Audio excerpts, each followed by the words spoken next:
Tuesday, January 3rd, 2023. All the street cats were fed, accounted for, and given fresh food and fresh water. They were given canned food, dry food, chicken, and sardines. Someone threw away all 3 of their water dishes. I dug all 3 water dishes out of a pile of trash in the parking lot. One of the dumbass residents here took the incentive to sweep all the rubbish in the parking lot into one pile by the entrance. It was probably the trashy lady in number 4 or the overzealous guy on the 2nd floor. Maybe they didn't pay rent and they think that this is like a co-op where they can trade chores for lodging. If you want to call 5 people living in a 1-bedroom lodging.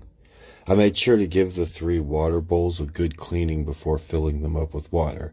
It looked like they were putting the rubbish from the pile in one of their stolen shopping carts and then transporting it to the dumpster, but they quit halfway through and just left the shopping cart right there and the pile of trash blocking the entrance.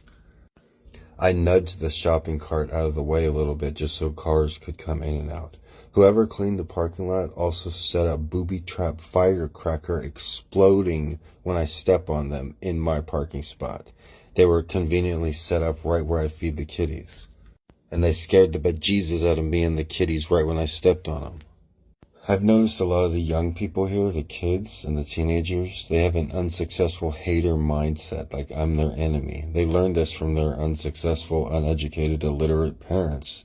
Many of them make me out to be the enemy just because I don't mooch off the welfare system like their family does.